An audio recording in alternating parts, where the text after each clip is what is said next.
100 रोटी वाला ससुराल। सुनो जी, मुझे तो शीतल की बड़ी फिक्र रहती है। उसका ध्यान तो बस घर के बाहर दोस्तों के साथ घूमने फिरने में ही रहता है। उसे कुछ बोलो तो एक नहीं सुनती। मैं तो कहती हूँ इसकी जल्दी शादी वादी करवा दो, वरना लड़की हाथ से निकल जाएगी। तुमसे ज्यादा चिंता है मुझे शीतल की शादी की। कल ही वो रामपुर वाले मौसा जी को फोन भी किया था।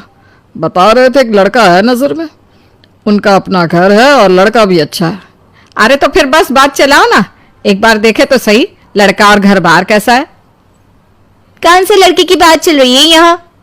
तुम्हारी शादी की बात चल रही है बेटी। अब तुम्हारी शादी की उम्र हो रही है तो लड़का तो देखना पड़ेगा ना। उफ़ो, मुझे अभी नहीं करनी शादी वादी। ये तो मेरे खेलने कूदने के दिन है। बहुत खेल कूद ली तुम, अब घर के काम धाम सीखने की कोशिश करो, समझी? ससुराल जाकर हमारी नाक मत कटवा देना। सब्जी काटनी तो आती नहीं इसको, तो नाक ही कटवाएगी। अरे मैं इसे शादी तक अच्छे से सब सिखा दूंगी। आप तो बस उस लड़के से इसकी शादी के बाद चलवाओ। कुछ दिनों बाद कुणाल और उसकी माँ शीतल को देखने घर आते हैं। कुणाल दिखने में बड़ा ही स्मार्ट होता है। शीतल तो उसे देखती ही रह जाती है। देखो जी, हमारी कोई डिमांड तो है नहीं, बस हम चाहते हैं कि लड़की घरेलू हो, घर के सारे कामकाज संभाल ले। अब आपके परिवार में तो बस 3 ही लोग हैं, पर हमारा तो खूब भरा पूरा परिवार है। बाकी हमें लड़की के घूमने फिरने दोस्तों से मिलने से कोई दिक्कत नहीं है। घर का काम करने के बाद जो चाहे सो करे।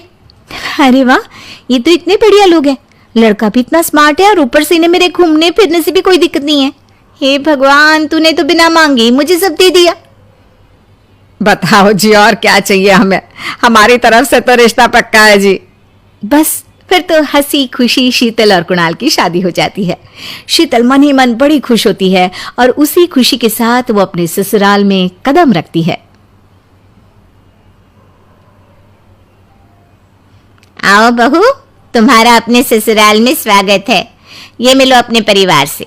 ये तुम्हारे ससुर जी, तुम्हारी ननद सुनीता और गीता, सुनीता के पति राजेश और उनके 2 बच्चे राजू और चिंटू। ये ना हमारे साथ यहीं रहते हैं। ये तुम्हारी दादी सास है और बाकी लोग अभी बाहर गए हुए हैं।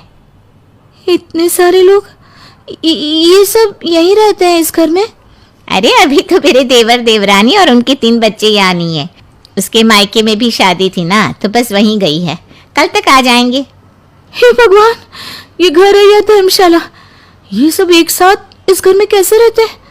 मुझे तो पता ही नहीं था इनका इतना बड़ा परिवार है। अब समझी कि कोई डिमांड क्यों नहीं की इन्होंने। ये सब चाल चले मेरे साथ।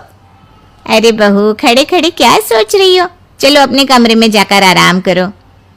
जी माँ जी। अगले दिन शीतल का ससुराल में पहला दिन होता है।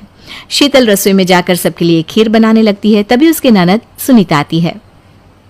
अरे वाह भाभी, आज क्या बना रही हो? बस दीदी, आज वो पहली रसोई है ना, तो खीर बना रही थी। अरे भाभी, ये खीर वीर रहने दो। घर में 4 लोगों को शुगर है और कुछ लोग मीठा ही नहीं खाते। आप ना सीधा खाना ही बना दो। क्या फर्क पड़ता है, मीठा बने या नमकीन? बस बहू के हाथ की पहली रसोई होनी चाहिए ना। जी दीदी, तो फिर मैं खाना ही बना देती हूँ। आप बता दो खाने में क्या बनेगा? बस सिंपल सी कोई सब्जी बना दो, जैसे आलू गोभी या आलू मटर, और उसके साथ रोटियां सेक दो। हमारे परिवार में अब तुम्हें मिलाकर पूरे 20 लोग हो गए हैं। 15 बड़े और 5 बच्चे। बड़ों की 6 और बच्चों की 2 के हिसाब से रोटी बना देना।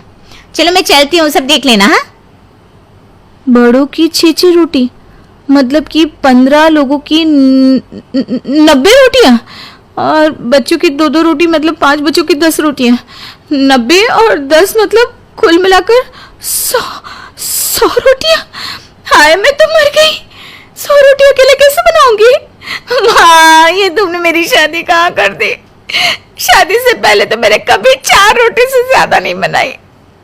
शीतल एक बड़ी सी परात में 100 लोगों के हिसाब से आटा निकालती है और उसे गूंथना शुरू करती है। आटा गूंथते गूंथते शीतल के पसीने छूट जाते हैं। उसके बाद बारी आती है रोटी बनाने की।